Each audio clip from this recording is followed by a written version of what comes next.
Hello, ladies and gentlemen. Kansas City, August 10th. September 14th, Columbus, Ohio. Those are the two places where there's actually still tickets for sale.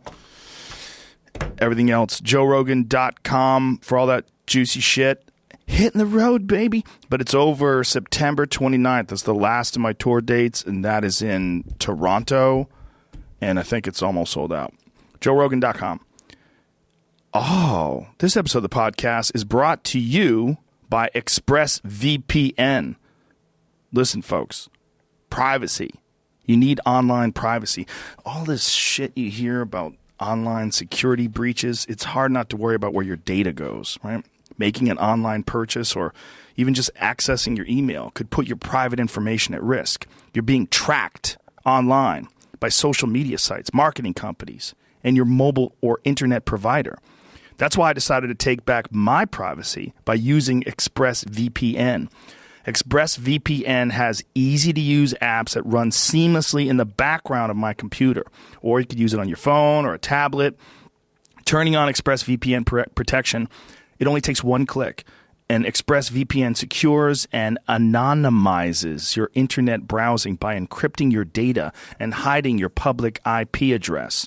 So protecting yourself with ExpressVPN costs less than $7 a month. Why wouldn't you do that? Protect your online activity today and find out how you can get 3 months for free at expressvpn.com/Rogan. That's expressvpn.com/Rogan for 3 months free with a 1-year package.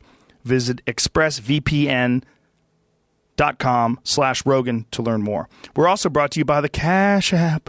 The motherfucking Cash App. The Cash App, ladies and gentlemen, the number one app in finance. You can also do so many things with this app, like pay people money. Do you owe anybody? I bet you do.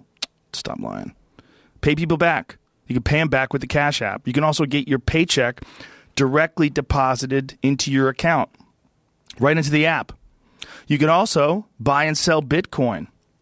And you can also order a free custom cash card to spend anywhere you like. And now the cash card is even more powerful than ever with Cash App's latest feature, Cash Boost. And the Cash Card's Boost program lets you get instant discounts every time you swipe your card. Like right now, you can get $1 off every purchase you make at coffee shops across the country when you pay with your cash card, and it does not stop there. You can get 15% off Chipotle, 15% off Shake Shack, and more. And they're constantly rolling out new boosts. So follow Cash App on Instagram and Twitter to find out what boosts are next. To get boosted, download the Cash App, get your free cash card, and select your boost. And don't forget, when you download the Cash App, enter the reward code Joe Rogan, one word. You'll receive $5, and the Cash App will send $5 to Justin Wren's Fight for the Forgotten charity, building wells for the pygmies in the Congo. My guest today, sweet bitches, is my good friend Andrew Santino. He's a hilarious stand-up comedian, a great guy. He's done a bunch of tour dates with me. He was with me in Chicago, his hometown. He's going to be with me this weekend, the Pechanga Casino in Temecula. He's going to be with me in Kansas City and St. Louis and quite a few other dates. I love him. He's fucking hilarious. You might have seen his Showtime special. He's on that Showtime series, I'm Dying Up Here. He's awesome. Give it up for Andrew Santino. Joe Rogan Podcast, check it out. The Joe Rogan Experience. Train by day, Joe Rogan Podcast by night, all day. Oh, we're live. What are you guys betting on? Look around real quick. Do you know what's new? Easy. It's easier than you think. Bruce Lee? Bruce Lee. Yeah, but still though, he didn't say it. He goes, I wonder if he'll say it right as he gets on. I said, no, I should have bet you money. No, I was going to say it, but I mean, Yeah, you'd have looked this way, you'd have seen it right away. No, I saw it immediately. It's Bruce. pretty dope. It is dope. Yeah. Yeah, they just sent those in. This guy's a bad motherfucker. Yep. Plastic cell. He makes some awesome shit. There's a great hip hop album I used to listen to in high school, and they used one of his quotes, one of my favorites. That he says, "Honestly expressing oneself is really hard to do. I can use really fancy movements and show you really crazy things, but to honestly express myself, that is really hard to do." It's it's like a beautiful little sound clip before they start the song, but it's like just him talking to someone. Isn't it humbling when someone dies really young like he does and they did way more in their life than you ever will? Makes me sad. I'm like, what am I going to do? You'd stop and think about it. Like, who the fuck else has had that kind of an impact? And, you know, he died in, what, 1970 something? In the 70s, yeah. Yeah. And he was young. Yeah, I think he was like 30 or 31 or 32 or something like that. Find out how old Bruce Lee was when he died. It's not like I was listening to Hendrix last night on the way to the studio, or way to the comedy store. Yeah. One of my 33, and I was thinking he died when he was 27. How much Hendrix music is there out there? And he died when he was 27. Yeah, but then do you think he'd be happy with what's going on today? Like, I always find that, like, what would they be doing today? That knows? trips me up. Yeah, well, you can't do that. No, I know, but that's like, oh, they had such like a... Because, right, there's guys that lasted a long time, and they either like are making garbage, or they're Yeah. slowly still making cool shit here and there whenever they want to. Yeah, there's the variety. So, and then there's people that just nobody wants to hear their new shit, right? Yeah. It's like the Rolling Stones. Yeah, you're like, nah. Come on, start me up. Come on, come on. Nobody wants to hear like new Rolling Stones. This new one's songs. called Car Tire. Don't play that. Don't play that. Isn't that weird though? Because like they're all-time greats. Yeah. But if they started playing some song you haven't heard, you're like, Yeah, what nah. the fuck is all this? That's kind of like yesterday. When I was running, they have this thing called the Big Three. It's a post NBA league for players to play in once they retire. It's just 3-on-3, but it's really sad to watch guys that have been retired for like 10 years hooping because you're like, this is just bad. It's like you want to just remember them when they were amazing, but now they're just too old to be. It's like circusy, you know what I mean? Like people are showing up just to like see those names, but it's really bad to watch. How old are they? I mean, there is no minimum. I just think you have to be retired from the league to play in it. But Right. like, I mean, the average age has got to be 40, maybe. See, it depends on the sport and the athlete. Like Well, Bernard basketball is- Hopkins was fighting in Yeah. his 40s at his best. Different though. Yeah. Basketball is just it's such a young man's game. But I so mean, is boxing.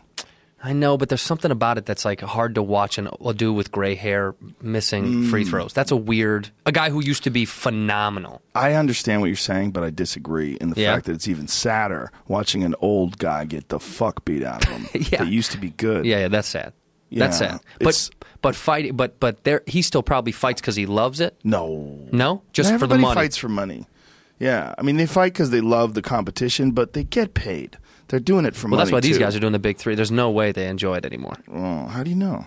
There's no way. It just looks so sad. It's just so sad. Do you think that? I think with basketball too, it's wear and tear on the knees is so devastating. Your back, your knees, Just constantly everything. left, right. When you watch, there's a guy named Glenn Davis, Big Baby Davis, and he always had like problems in the league being so heavy on his knees and his back, and it's even worse there. He fell once during it and rolled around for like 5 minutes. I was like, this is so sad to watch. Like this is so, and their cameras are just focusing on him, and Rappaport is doing the announcing. Michael Rappaport? Yeah, man, Oh, he's like doing he's doing the interview. Oh, it's Jesus. so weird, man. It's so weird. He's like a 80-year-old, 20-year-old. Yeah. His career is on this crazy revival train, and it's almost like he is going back to young Rappaport style. He's a funny dude, man. Oh, he's He was hilarious. Interviewing, I guess it was, I forget what sport it was, but he's interviewing these guys, and he's like kind of hunched over, like talking to him. He's a big guy. Yeah. And he's like, got this look on his face. He's interviewing him. I'm like, this is such a weird combination of like an old guy and a young guy. Yeah. But he's connected with the youth so heavily. Oh, yeah. Well, Like he's he on did top that- of things.